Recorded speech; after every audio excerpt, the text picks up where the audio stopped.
Welcome to time to invest. চলে এসেছি আপনাদের সামনে নতুন আর একটি ভিডিও নিয়ে। তো আজকে আপনাদের সামনে পোর্টফোলিওর একটা স্টক নিয়ে আপনাদের সামনে তুলে ধরবো। আশা করি আপনারা সবাই ভালো আছেন, সুস্থ আছেন। তো চলুন কথা না বাড়িয়ে শুরু করা যাক। আজকে পোর্টফোলিওর জন্য যে স্টকটি আমি মানে সিলেক্ট করেছি, স্টকটি প্রাইস খুবই অল্প এবং প্রাইস চলছে 40 টাকা মতো প্রাইস চলছে। তো দেখে নিই স্টকটির কি নাম। তো চলুন শুরু করা যাক। স্টকটির নাম হলো রামা স্টিল টিউব। রামা স্টিল টিউব স্টকটির কোম্পানির পেজে আমি চলে এসেছি এবং এরা বিভিন্ন ধরনের সেক্টরে ব্যবসা করে থাকে। তো তার মধ্যে অন্যতম হচ্ছে স্টিল তৈরি করে এবং বিভিন্ন ধরনের পাইপ তৈরি করে, যেগুলো আমাদের ইন্ডিয়ান গভর্নমেন্ট এবং স্টেট গভর্নমেন্টের বিভিন্ন ধরনের প্রজেক্টে ইউজ করা হয়। যেমন জলের যে ওয়াটার প্রজেক্ট রয়েছে সেখানে, গ্যাস প্রজেক্ট, এই ধরনের বিভিন্ন ধরনের প্রজেক্ট, এগ্রিকালচার প্রজেক্ট, এরকম বিভিন্ন ধরনের প্রজেক্টে ইউজ করা হয়। শুধু তাই নয়, স্টকটির যে কোম্পানির আরো বিভিন্ন ধরনের ব্যবসার সঙ্গে আম, জড়িয়ে রয়েছে, তার মধ্যে অন্যতম বিভিন্ন ধরনের স্টিল ম্যানুফ্যাকচার করে থাকে এবং বিভিন্ন ধরনের এই যে গভর্নমেন্টের বিভিন্ন ধরনের প্রজেক্ট বা এই যে রোডের ধারে যে লাইট গুলো রয়েছে সেগুলো রামা স্টিল সাপ্লাই দিয়ে থাকে অর্ডার অনুযায়ী। এছাড়াও বিভিন্ন ধরনের মেশিনারি পাইপ যেগুলো দরকার হয় দৈনন্দিন জীবনে, সেগুলো তৈরি করে থাকে রামা স্টিল। এছাড়াও আরো বিভিন্ন ধরনের প্রোডাক্ট রয়েছে রামা স্টিলের। তার মধ্যে অন্যতম পাওয়ার প্রজেক্ট। পাওয়ারসের বিভিন্ন ধরনের প্রজেক্ট তৈরি করে থাকে রামা স্টিল, এই কোম্পানিটি। তাছাড়াও গ্যাসের বিভিন্ন ধরনের প্রজেক্ট করে থাকে। তো চলুন এবার আমরা দেখে নিই যে কোম্পানির ব্যালেন্স শিট এবং প্রফিট অ্যান্ড লস এগুলো কেমন চলছে, সেইগুলো নিয়ে আমরা একটু জেনে নিই। এই কোম্পানির স্টকটি এই মুহূর্তে দাম চলছে 40 টাকা। স্টকটির নাম হলো রামা স্টিল টিউব লিমিটেড। রামা স্টিল টিউব লিমিটেড স্টকটি আজকে আমরা পোর্টফোলিওর জন্য সিলেক্ট করেছি, যে আগামীতে ভালো একটা আপসাইড মুভ দেখা যেতে পারে স্টকটিতে, সেই জন্যই সিলেক্ট করা। তো স্টকটির মার্কেট ক্যাপ রয়েছে 2000 টাকার, 2000 কোটি টাকার কাছাকাছি এবং কারেন্ট প্রাইস চলছে 40 টাকা এবং স্টকটি হাই করেছিল 46 টাকা।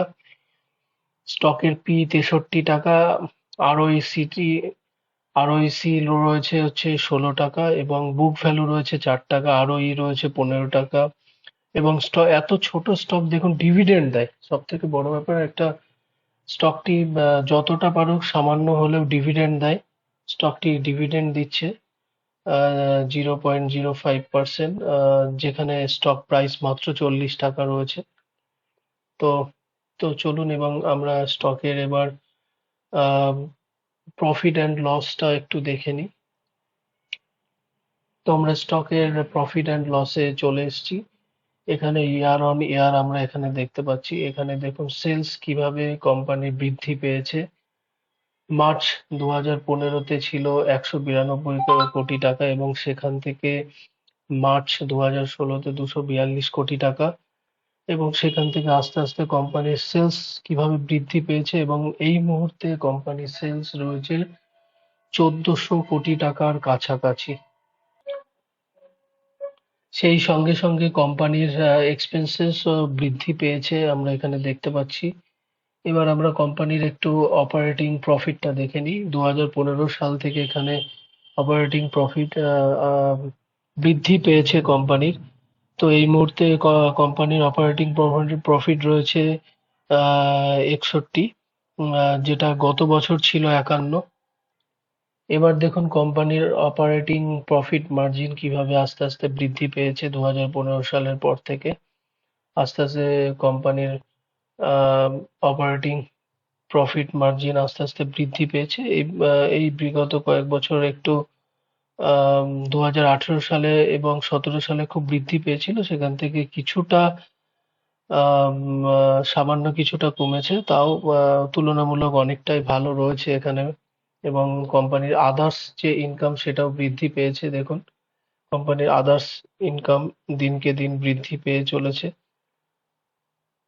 এবার আমরা কোম্পানির প্রফিট বিফোর ট্যাক্স, মানে ট্যাক্স পে করার আগে যে প্রফিটটা হয়েছে সেটা একটু দেখে নিই। তো প্রফিট বিফোর ট্যাক্স কোম্পানির দিন দিন বৃদ্ধি পেয়েছে, আপনারা এখানে দেখতেই পাচ্ছেন। 2015 সাল থেকে এইটা 2023 সাল। তো এই বিগত 10 বছরে কোম্পানি কিভাবে তার প্রফিট বিফোর ট্যাক্স বৃদ্ধি করেছে এবং নেট প্রফিটও বৃদ্ধি পেয়েছে, দেখুন। 2015 সালে মাত্র নেট প্রফিট ছিল 1 কোটি টাকা, এবং সেখান থেকে কিভাবে বৃদ্ধি পেয়ে এই মুহূর্তে 2023 সালে 32 কোটি টাকার কাছাকাছি রয়েছে। তো এটা খুবই ভালো একটা বিষয় কোম্পানির। তো কোম্পানির কম্পাউন্ড সেলস গ্রোথ বৃদ্ধি পেয়েছে, দেখুন 5 বছরে 30% মতো এবং 3 বছরে 56%, এবং কারেন্ট 62% বৃদ্ধি পেয়েছে। কম্পাউন্ডিং প্রফিট গ্রোথও রয়েছে 5 ইয়ার্সে 16%, এবং 3 বছরে রয়েছে 256%। এটা খুবই ভালো, এটা কোম্পানির পক্ষে। এবং রিটার্ন অন ইকুইটি দেখুন, 5 বছরে 14% রিটার্ন এবং 3 বছরে 17% রিটার্ন, এবং লাস্ট ইয়ার স্টকটিতে রিটার্ন দিয়েছে 15% মতো। তো এত ছোট একটা স্টক, মাত্র 40 টাকা দাম চলছে, এবং এত ভালো একটা কোম্পানি, এবং মার্কেট ক্যাপও অনেকটাই কম। তো এটা দেখা যেতে পারে পোর্টফোলিওতে, এটা জানি না আগামী দিনে মেবি হতে পারে টাটা স্টিল বা ওই ধরনের কোনো স্টক, জানি না। তো চলুন দেখা যাক, আমরা জানার চেষ্টা করছি, খোঁজার চেষ্টা করছি। তো এবার আমরা ব্যালেন্স শিটটা একটু ফলো করি। তো শেয়ার ক্যাপিটাল দিন দিন 2015 সালের পর থেকে দিনকে দিন বৃদ্ধি পেয়েছে শেয়ার ক্যাপিটাল। এছাড়াও আদার্স লাইবিলিটিও বৃদ্ধি পেয়েছে কোম্পানি। টোটাল লাইবিলিটি কোম্পানির দেখুন 2015 সালের পর থেকে 2015, 16, 17, 18 এইভাবে দিনকে দিন বৃদ্ধি পেয়েছে কোম্পানির টোটাল লাইবিলিটি। এটা খুবই ভালো একটা কোম্পানির জন্য। এবং টোটাল অ্যাসেট আপনারা দেখতে পাচ্ছেন এখানে 2015 সালের পর থেকে টোটাল অ্যাসেটটাও দিনকে দিন বৃদ্ধি পেয়েছে। তো এটা খুবই একটা ভালো বিষয় একটা কোম্পানির জন্য। তো চলুন এবার আমরা ইনভেস্টর এবং ক্যাশ ফ্লোটা একটু দেখে নিই কোম্পানির। কোম্পানির ক্যাশ ফ্লোটা এই মুহূর্তে রয়েছে -6। তো এটা একটু সামান্য খারাপ রয়েছে। তো এবার আমরা একটু কোম্পানির ইনভেস্টরদের একটু দেখে নিই কেমন কি রয়েছে, প্রমোটার এবং এফআইআই এবং ডিআইআই হোল্ডিং কেমন রয়েছে সেগুলো একটু দেখে নিই। প্রমোটার হোল্ডিং 2020 সালে ভালো ইনক্রিজ ছিল 62% মতো, এবং মার্চ 2022-এ 70%-এ ইনক্রিজ করে। তো এবং সেপ্টেম্বর 2022-এর পর থেকে প্রমোটার কিছুটা তার হোল্ডিংটা কমিয়ে এখন এই মুহূর্তে 2023 সালে 60% প্রমোটার হোল্ডিং রয়েছে। এছাড়াও স্টকটিতে, এত ছোট স্টকে দেখুন এফআইআই মানে ফরেন ইনস্টিটিউশনাল যারা রয়েছে বা ইনভেস্টর যারা রয়েছে ফরেন, তারাও স্টেক দিনকে দিন বাড়িয়েছে, শুধু এই বছরে একটু কমিয়েছে স্টেক। না হলে দেখুন কিভাবে 2021 সালের পর থেকে তারা কিভাবে ইনক্রিজ করেছে তাদের স্টেকটাকে এই স্টকে। এবার ডিআইআই দেখে নিই, ডিআইআই এবং তাদের স্টেক কিভাবে বাড়িয়ে চলেছে দিনকে দিন। দিনকে দিন তাদের স্টেক বাড়াচ্ছে, এবং সঙ্গে পাবলিক শেয়ার হোল্ডাররাও তাদের স্টেক বাড়াচ্ছে। তো এটা খুবই একটা পজিটিভ সাইন। এবং সব থেকে বড় ব্যাপার, একটা কোম্পানির 60% হোল্ডিং রয়েছে যেখানে প্রমোটার হোল্ডিং, এটা দ্যাটস গুড, এটা খুবই ভালো একটা বিষয়। এবং এফআইআই হোল্ডিং রয়েছে, ডিআইআই হোল্ডিং রয়েছে, এটাও খুবই একটা ভালো বিষয়। তো চলুন এবং কোম্পানির এবার আমরা একটু চার্টটা দেখে নিই যে এই মুহূর্তে চার্ট কেমন রয়েছে। তো আমরা এখন রামা স্টিলের উইকলি চার্টে চলে এসেছি। এখানে একটা প্যাটার্ন তৈরি করেছে যেটার নাম অ্যাসেন্ডিং ট্রায়াঙ্গুলার প্যাটার্ন, এবং এই প্যাটার্নের যদি 41 টাকার উপরে ব্রেকআউট দেয় তাহলেই আমরা স্টকে একটা পজিশন দেখতে পারি, এবং ভালো আগামী দিনে 50 টাকার কাছাকাছি একটা আপসাইড আমরা দেখতে পারি। এবং কেউ যদি লং টার্মের জন্য ইনভেস্ট করতে থাকেন, তো আপনারা এসআইপি মোডে বা বিভিন্ন আম, থোকে থোকে বাই অন ডিপস এর মাধ্যমে আপনারা টাকা ইনভেস্ট করতে পারেন স্টকটিতে। স্টকটি নো ডাউট আমার মতে, এবং আমি যেটা অ্যানালিসিস করে বুঝতে পেরেছি, নো ডাউট স্টকটি খুবই ভালো এবং আগামীতে ভালো একটা ইনভেস্টরদের জন্য ভালো একটা প্রফিট এনে দিতে পারে।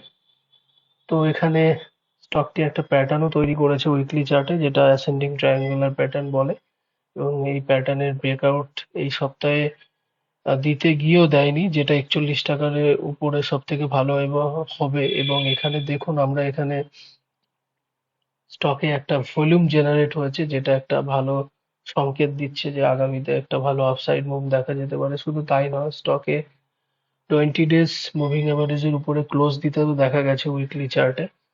তো সব মিলিয়ে ওভারঅল স্টকটি আমার অ্যানালিসিসে বা আমার আহ, মানে ভিত্তিতে স্টকটি নিঃসন্দেহে ভালো মনে হয়েছে। তার জন্য আমি আপনাদের সামনে তুলে ধরেছি যে এত একটা কম রেঞ্জে এত ভালো একটি স্টক, যেটা পোর্টফোলিওতে রাখার মতো স্টক। তো আজকের মতো এই পর্যন্তই। আর এই ভিডিওগুলো শুধুমাত্র আপনাদের জন্য বানাই educational purpose, not for recommendation to buy or sell this stock. আর এই ভিডিওগুলো আপনাদের কেমন লাগছে অবশ্যই লাইক এবং কমেন্ট করে অবশ্যই জানাবেন, তাহলে কি হয়, উৎসাহটা বাড়ে। আপনারা ভিডিও দেখেন কিন্তু লাইক দেন না বা শেয়ার করেন না বা কোনো কমেন্ট করেন না, এতে আমি বুঝতে পারছি না যে আপনাদের ভিডিওগুলো ভালো লাগছে কি লাগছে না। যাই হোক, সবশেষে বলবো যে আপনারা সবাই ভালো থাকুন, সুস্থ থাকুন এবং আরো বেশি বেশি ইনভেস্ট করুন এবং আমাদের দেশকে আরো সামনের দিকে এগিয়ে নিয়ে যান। তো সবাই ভালো থাকুন, সুস্থ থাকুন। নমস্কার।